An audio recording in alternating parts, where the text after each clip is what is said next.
everybody, welcome to Remrov's World of Autism.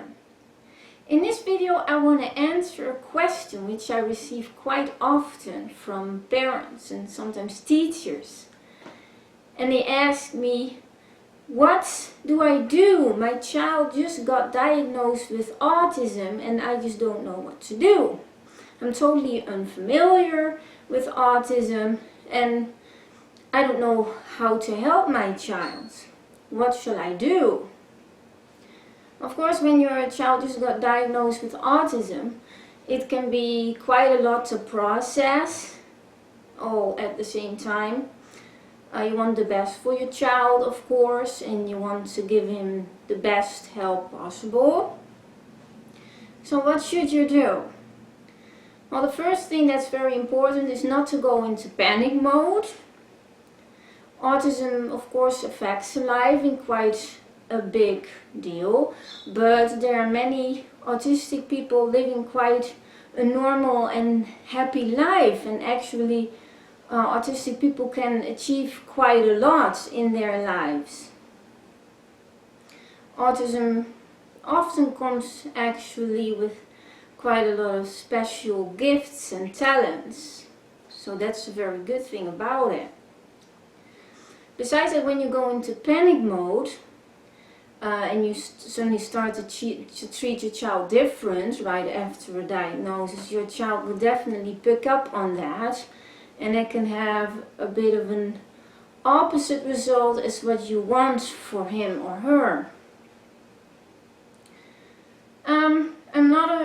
A good thing to do is if you don't know much about autism yet, is to read about it a lot and to watch documentaries about it. Get an autism expert on your side is also a good thing to do. And you might want to join a parent support group for autistic parents or parents of autistic kids, to share your experiences and learn from each other. But what is extremely important is that you can learn the most from your own child. Don't just do things or start with certain things because you read about it or because you heard from it from other parents because it was good for their child. You can learn most from your own child, so be very observative to how your child responds to certain things. What makes your child happy and what makes your child upset, for example. I have an example actually. For a while I used to live in an institute for 5 years and with a lot of counselors, and one counselor always used to finish all my sentences, and then he finished them in a way that it wasn't what I wanted to say at all, and he just thought he knew everything about me, and often he just had it incorrect. And I told him, you don't understand anything about me. And then he said, yes, I do understand because I read a book about autism, so I do understand everything about you. And I said, well, did that book, the title of the book, did it have my name in it? And he said, no. And then I said, well, then that was not a book about me, then you just don't know me. You just don't know anything about me, and you should just learn from me and listen to me. And it is really good if you also do that to your own child. To just keep learning from your own child. People also often ask me right after their child's diagnosis if they should take their child out of school, if he's like, for example, in a regular public school, and put him in a school for special needs kids. And I actually have a bit of the same answer for that. That totally depends on how your child is doing in school. If your child is doing great and he doesn't have many struggles and he has friends and he only struggles maybe with a few things, then why take him out of that school if he's happy and doing well there? If your child indeed struggles a lot with practically everything, he doesn't have friends, for example, with schoolwork, he struggles with everything, then it might indeed be a good idea to look into a school where your child might be happier and where he's able to thrive. But sometimes it might be good to only adjust a few things in school, like maybe have a few adjustments here and there with certain classes that he really struggles with. It is very important for your child to be in the right environment in which he can reach both his optimal potential but also his happiness, and adapt as much as you need but not too much, because it is also not healthy if your child has the feeling that he is completely below his level, or if he has to underachieve all the time. When I was diagnosed when I was 21 years old, it was actually way too late, because I was struggling my whole life before that with practically every aspect of my life. And right after that diagnosis, I went to a special clinic called the Leo Kanner House. It was for autistic youngsters. And right before that, I had to quit my education because I was completely burned out.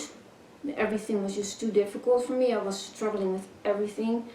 My schoolwork, I didn't have any friends, I was bullied a lot. So when I went to that clinic, Leo Kanner House, it was first, and it was very nice. The counselors were really nice. All my peers, all the other kids who were there, other autistic kids, they were all very nice. And wow, I was always bullied before that, so that was a very nice and welcoming change, of course. But soon I had the feeling that I was taking a huge step back, because in that clinic they constantly gave me a lot of exercises of things that I already did for years, and things that I could already do, and things that I already learned, like cooking, for example, or exercises like going to a travel agency and ask for magazines, travel magazines, just things like that. And every day I found out more and more that I had to do things that I already knew and that I already had learned.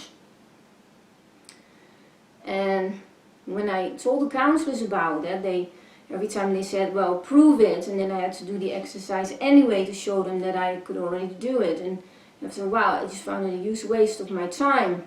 I was there for 2.5 years, and yeah, it just became more and more of a unhappy environment for me, because I was just underachieving and I was just wasting my time.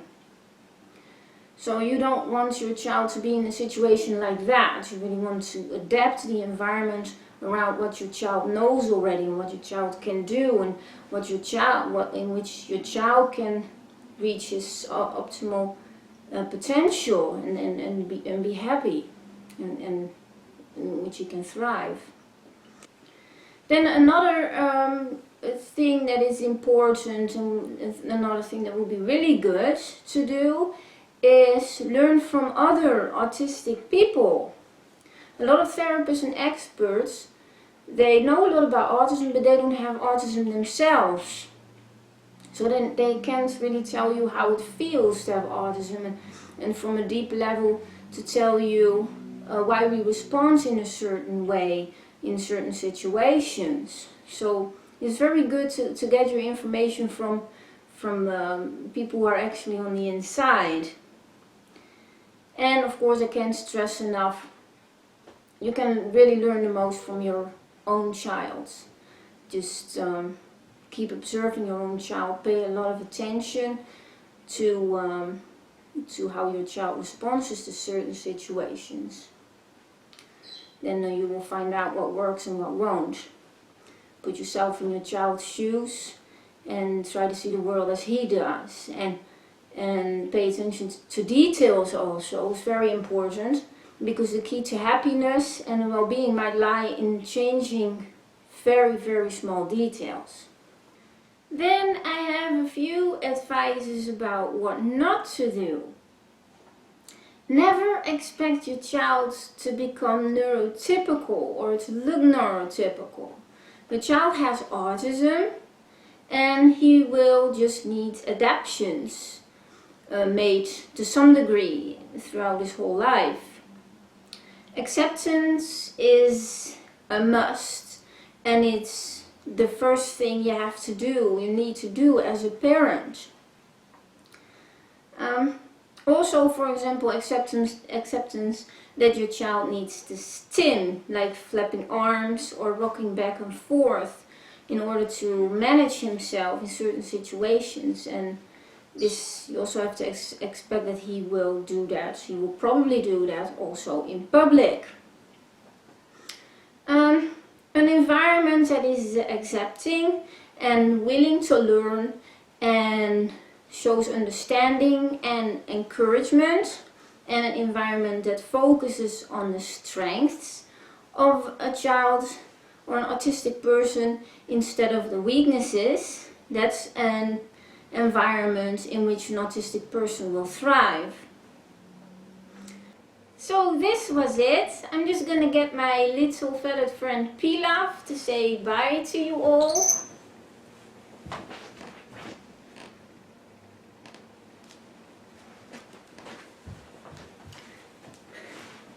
So there he is, our little feathered friend. You might have noticed that he wasn't with me, that he wasn't sitting on my shoulder or in my hand like he always is with my other videos. That has to do with a few of his changes in his health. I will make a separate video about that, give you an update about his health. So Pilaf and I, we wish you a great day. We hope you enjoy this video. If you have any questions, please let us know. Also, if you have any ideas for topics, new videos, let us know. Subscribe to our channel to stay updated about our new videos. We wish you a great day and we hope to see you in the next videos again. Bye!